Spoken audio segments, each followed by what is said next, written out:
Hi, I'm Trisha Mobley. I was diagnosed with stage 2 breast cancer on my birthday on December 27th, 2022. So this is my daughter. She is 5. This is Madison Mobley. She was 4 when I was diagnosed. This is my husband, Mike Mobley. We have been together for 20 years.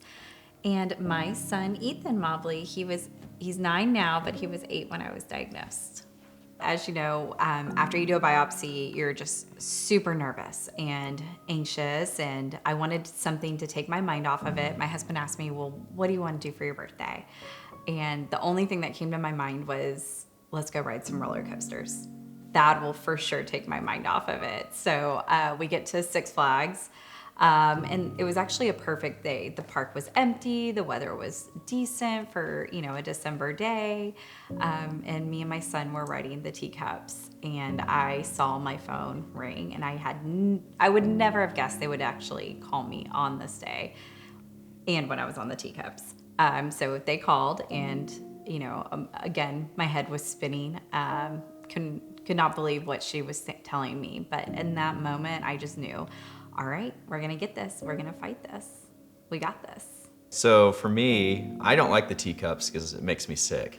And so there was a roller coaster that's kind of, the line overlooks the teacups essentially. So I can see her and Ethan whenever they're on that ride as I'm waiting for another one.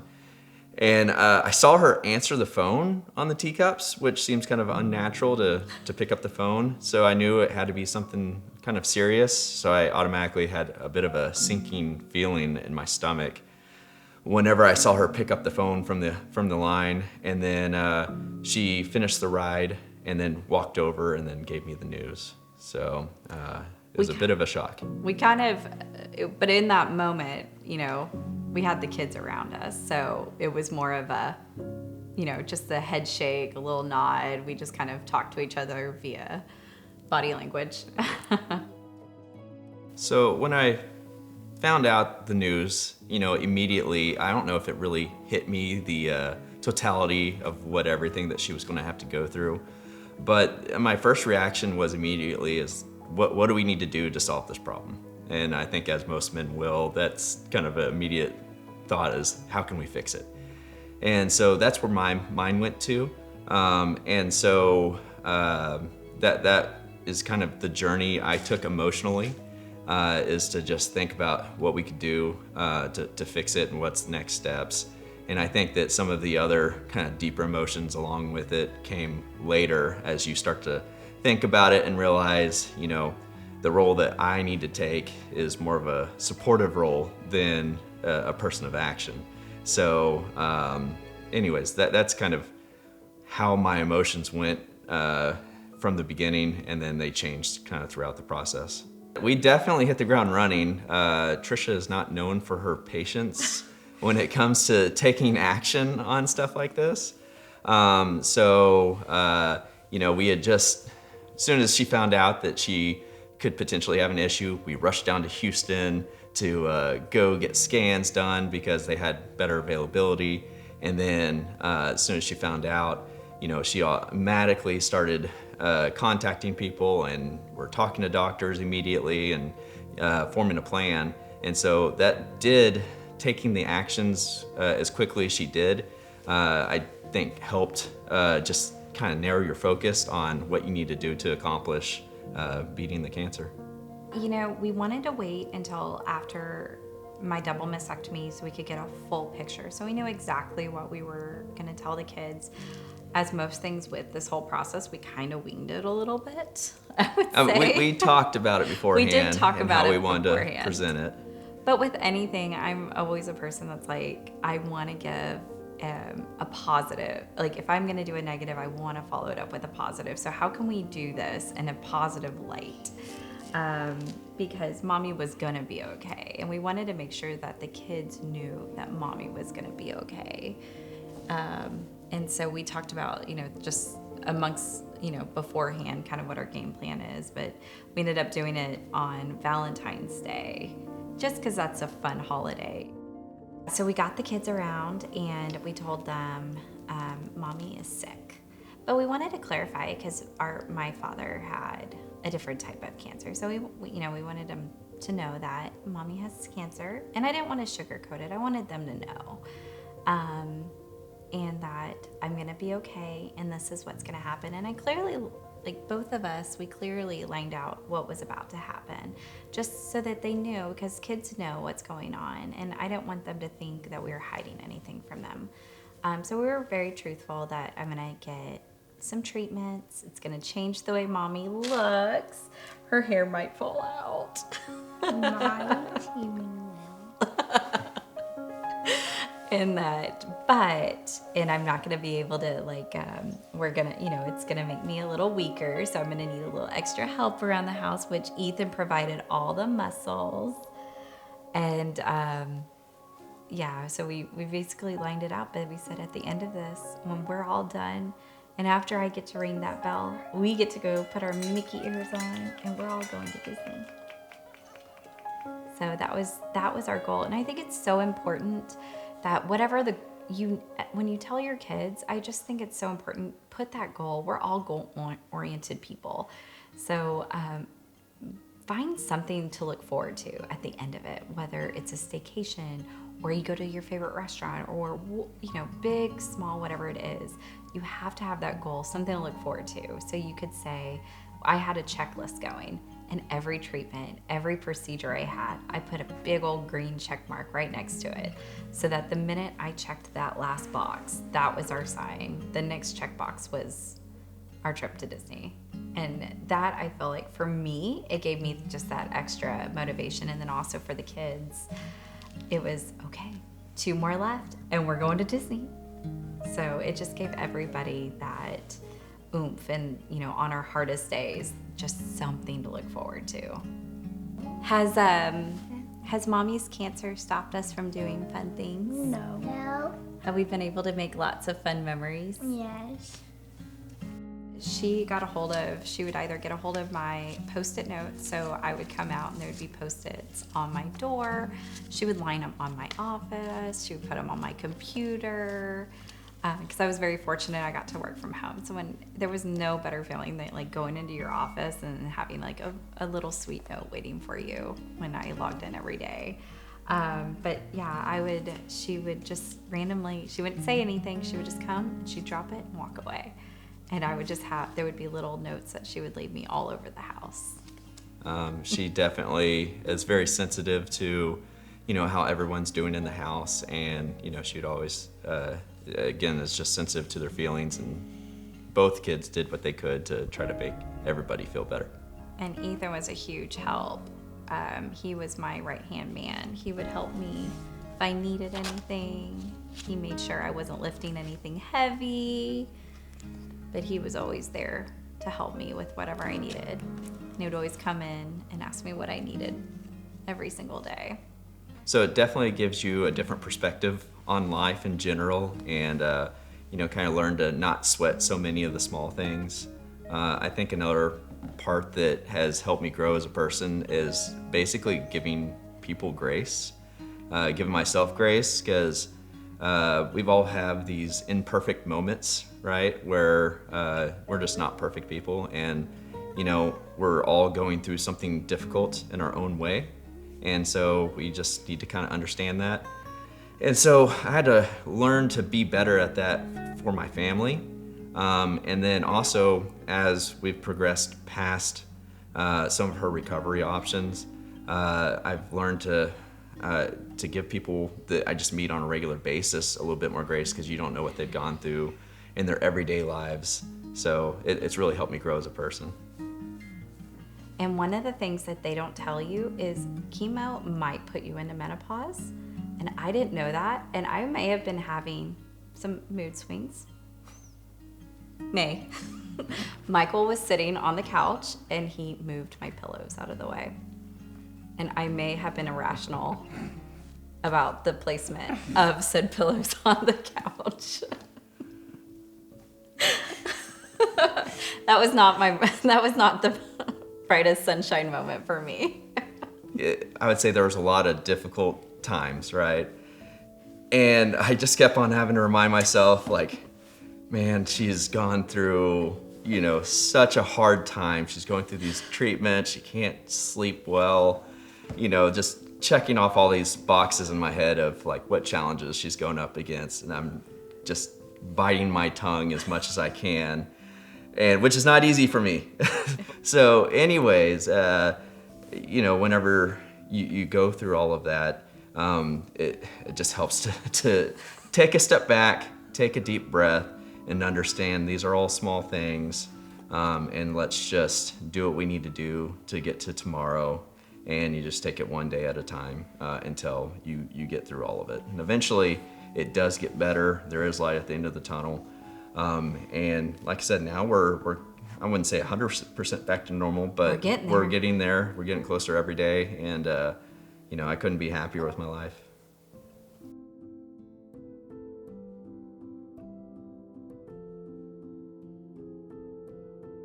We walked up to the teacups, and there was one of those Disney photographers just standing there. And so it was like a perfect moment. And I was like, this is when the God shots. And so we were able to capture that moment, but it was more of a victory. And, some people take victory laps. I take victory spins, apparently. So it was just we did it. We made it. We've come full circle, and how much, it hadn't even been a year, and how much you can push yourself and go through. And just, at that point, it was 10 months. I was able to undergo a double mastectomy, how many, 8 rounds of chemo, radiation, and a hysterectomy, and be able to get on those teacups just 10 months later. It just showed me just a little bit of determination, positive attitude, and with, it helped having what you're fighting for, and what I was fighting for in that moment were making memories with these little precious ones. So specifically as a mother, breast cancer has had a huge effect on me. More so, it made me be more present. I got so wrapped up in making sure we had the perfect clothes, and everybody was signed up for all the sports and all the things, and rushing. I was always rushing to make sure I have this and this and this. And then I realized why. What I really strive myself to change about me is being present, being with everybody in the moment, living each moment like it's our last, because tomorrow isn't promised, and all we have is today. And I want to look back on our lives and just look back at all the fun things that we've done together. And for me, that's the most important thing. And that it's crazy as it is, it took breast cancer to wake me up and realize that. So Trisha is an excellent mom, for starters. She's super involved in her kids' lives. Obviously, she stresses about a lot of little things, thinking that a small thing will affect something greater as they get a little bit older. And so, like I said, she's just always very active and involved. She wants the best for her kids. She helps basically keep them on track of everything, which is something that is probably not my strongest suit, is keeping the kids, as far as talking to all the teachers, making sure that they have what they want for lunches, you name it, like Trisha's on top of it. And so, like I said, there's areas of life that I'm great at. That's probably not one of them. And so Trisha really fills in the gaps where I'm lacking. The biggest fear that I had when I was diagnosed was, what if? And you automatically go to worst case scenario. And I did my hardest to not go there. But the thing that nagging feeling in my back of my head was, well, who's gonna do it for my kids? Who's gonna do all the special touches that a mother does for their kids? Who's gonna make sure that they have Easter baskets, and that the right cookies are put out for Santa, and matching PJs are had, and all the little fun special touches that only a mother would do? That was my biggest fear, is what if I'm not here for them? But I flipped that and realized, okay, I'm not gonna worry about that. I'm gonna do everything in my power to make sure that I am here for all of those moments. But just the thought of missing out on anything in their lives just crushed me to the core. thoughts kind of creep up, you know, as you go along, just like, oh gosh, how would I ever be able to do this on my own? But it never was something that I thought could ever be a reality. I know she's too much of a fighter to not carry on and let something like this bog her down. But it is a monumental fight that, you know, that she had to go through. And so, but I, you know, like I said, I kind of try to keep my mind in the present and just one day at a time, and just moving forward. If you have somebody going through cancer, it is so hard. The person going through cancer doesn't know how you can help them. They're in just a huge unknown. But the one thing I will say is show up for them. If they say, no, I'm good, I don't need anything, I got it taken care of, show up for them. Write them a card, drop some flowers on their front porch, just drop by, little things like that. Best thing is for the kids. Some of the best things that people did for me is they would just come kidnap my children with my consent. And they would go and they would take them, and the kids would go do fun things like on, you know, there are days, it's not all rainbows. I had my hard days. I didn't have a lot of, you know, there were the hard days, and it meant so much that the kids were not missing out on anything, and they still got to go do fun things. And when my tribe came and they would take them to the movies or ice skating or roller skating or just go get ice cream, that meant more to me than anybody will ever know.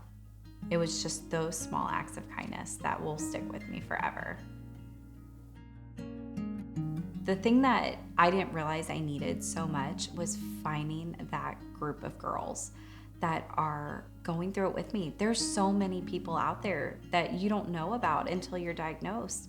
So contacting the NBCF and figuring out where are the support groups, where are other girls that are going through this, and sharing your stories. They're the ones that know exactly what you're going through. I love my best friends, but they can only give me so much support. It's the ones that are in battle with you that, you know, they're gonna be my sisters for life. And share your story. Don't ever hide it. That was the one thing that took me out of my comfort zone. I am a very private person.